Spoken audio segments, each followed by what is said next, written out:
Simon from simonwoods.com. 6 wines today with a theme. Merlot is sort of running like a thread through them. Most of them are Merlot dominant. I don't think there is one that is 100% Merlot. 4 of them are from Bordeaux and 2 of them are from, well, we'll get onto that later. I like to keep you dangling till the end, as it were. But 4 Bordeaux to start with. Prestige de Calvé, Merlot Cabernet Sauvignon, 2010. Now, I did the white of this recently, and it was a little bit disappointing. Let's see if the red's any better. Well, it smells immediately appealing. It's got this juicy crunchiness, yeah, crunchy plum, black. You know, if you bite into a blueberry or a black currant and it goes pop, got that ping of a freshness to it. Yeah, I think a nice cross between blueberry and black currant in terms of smells too. And it's a fair bit better than the white. It's got this juicy roundness. Friendly Bordeaux without tears. Once upon a time, bog standard Bordeaux, I mean, it's less than a year old. It was like, okay, brace yourself, here it comes. But this has got a softness and a roundness. It's got those fruits. It's maybe got a hint of toffee, and certainly not a wine that you want to keep too long. Drink it, and then when the next vintage comes around, if you've got a few bottles left, well, it's going to last a few months beyond there, but not a wine to keep. Let's see whether the next one is a wine to keep. This is from the Dort House, and it's their Chateau Brassac Bordeaux Supérieur 2009, so a year older. 2 great vintages, 2009, 2010. Let's give this a whirl. Quite rich, solid, plummy stuff. That it's strange after that, with that fragrance. I was expecting maybe something a little bit lighter and more delicate, but it packs quite a bit of a punch. Just been opened, 2009, so it's certainly got, whereas the first one I'd drink that pretty soon. This one feels like it's got the legs to go on, maybe improve for another year or so, and then live for another 5 years beyond that. But it's got this heart of warm, ripe, dark fruit. Not so warm that it's gone to the overripe, it's not verging on the jammy at all. But it's got those plums, black currants and blackberries, and this undercurrent of tar as well. Tasty and pretty classy wine, actually.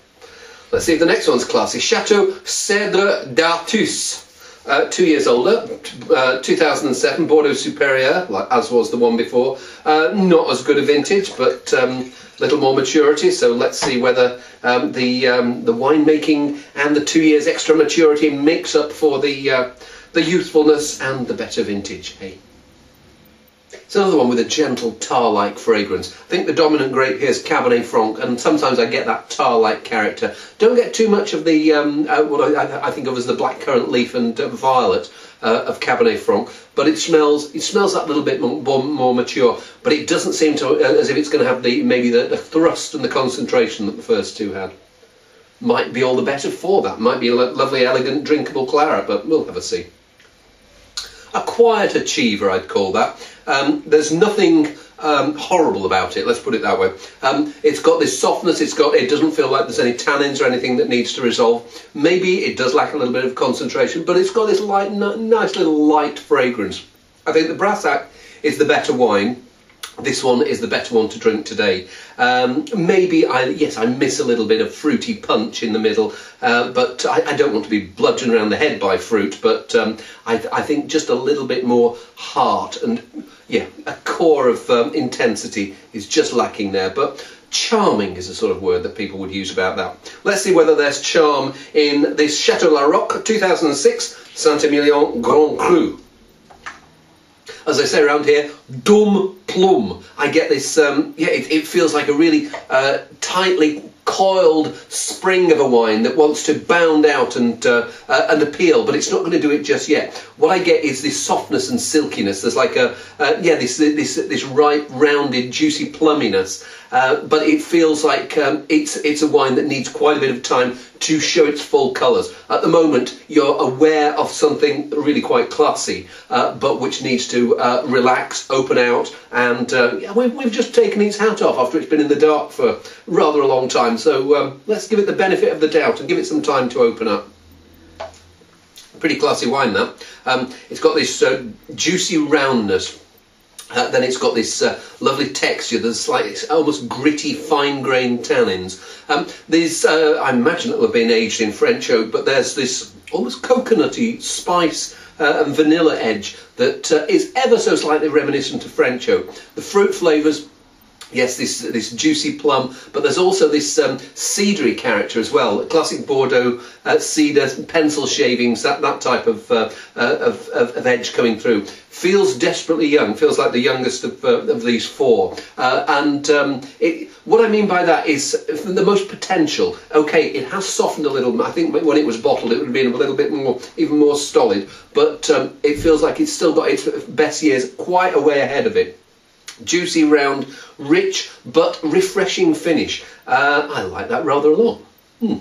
Okay, keep the Saint-Emilion theme in your head as we move on to the next two, which are not from Bordeaux, but they're from Bulgaria. And the Saint-Emilion theme comes through because the driving force and guiding light of the, what's it called, Bessa Valley? Bessa Valley? The Bessa Valley winery in Thrace, if you remember all your classics, and I think Thrace is bottom bit of Bulgaria, where it's sort of Macedonia, Greece. My geography around there isn't what it could be. And there's a guy who's in Bordeaux. He owns Château La Mondot, Canon La Gaffelière, Claude L'Oratoire, Count Stefan von Nieberg, who's got a lovely pencil thin moustache. He looks like one of those 1930s English cinema heroes, and dresses accordingly. But he's been involved with this winery. Well, he helped set it up. I don't think he invested in it. I think there's a major investor, and he provides the brains. Someone else provides the financial clout.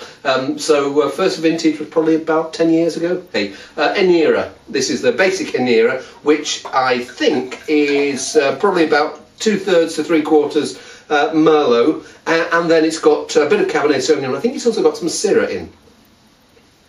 Well, this smells riper and fuller than any of the Bordeaux ones did, but it doesn't feel like it's gone over the top. I remember early vintages of this. It was almost like too eager to impress, and I think they went just a little bit over the top on oak and extraction of flavour. Here it feels like, yes, there's the ripeness, the juiciness, plums, red berries, and maybe even a little bit of something like pomegranate in there too, but doesn't feel like it's been over mashed. So you're not getting into that dark, what the Australians call dead fruit character, in which it almost feels like the grape skins have shriveled up a little bit too much. Still feels like there's a little bit of freshness and bounce to it. And it's a rounder, richer, fuller bodied wine than any of the Bordeaux. Is it a better one? Or is it just bigger? Well, for me, it's. I know some people who will prefer this. I personally prefer. I think the Brassac and the Larocque in the Bordeaux outshine that for class. This is the brawny one. Those other two are the elegant ones. But what I will say for this is it's not gone over brawny. It's not one of the. Maybe it goes to the gym, but it doesn't go to the gym too much, and it doesn't sort of pack on sort of loads of those additives that come in strange scoops that you see some people insisting on putting in their body so they can make themselves attractive to other people who put similar things like that into their bodies. It's got richness and power, but there's still that touch of freshness on the finish. So yeah, as I say, I prefer the Bordeaux, but I don't think that this has gone too far. Let's see whether the reserve version, the Reserva version, goes too far. I think it's a similar blend, and I imagine that in true Reserva style, when you've got wineries like this, this will be better selection of grapes, maybe later picking, maybe a little bit more new oak. I could be wrong. Well, good news. It doesn't feel like it's someone has got the previous wine and then pumped it up. Feels like a more subtle wine. I don't know whether it's the extra year of maturity. It doesn't feel like it's been over oaked. Doesn't feel like the fruit's been pushed that little bit too far. It's more alcoholic. This one says 14.5%. This one says 14.7. But again, that rounded plumminess. This, if anything, smells a little more, a little more subtle than the one before, which is. Let's have a see what it tastes like. That extra little bit of alcohol does come through. What I'm left with is a slight heat on the finish. It is warm, it's juicy, it's got this plumminess, it's rich, rounded berry. If it's black currants, it's really, really ripe black currants going into that oily cassis edge. It's strange. I prefer the smell of this and I prefer the taste of the other. I think that this was maybe just work in progress, and it feels what I would almost like them to do is pick both of these up a little bit earlier and yeah, give them the chance to mature. Again, it's not gone over the top, but I just think that there is some holding back to do. The fruit has lost a touch of the freshness. There was certainly fresher fruit in the 2008, but it's gained this slightly nutty, coconutty complexity as well. Gonna have another try. It's almost like Rioja Cabernet. There's this, yeah, the coconutty warm and the rounded, plush, plummy berry.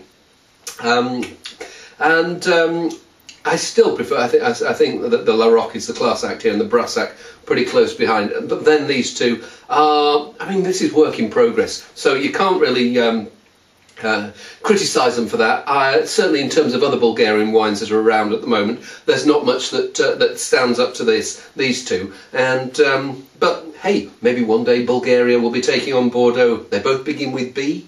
They both got 8 letters. See you soon.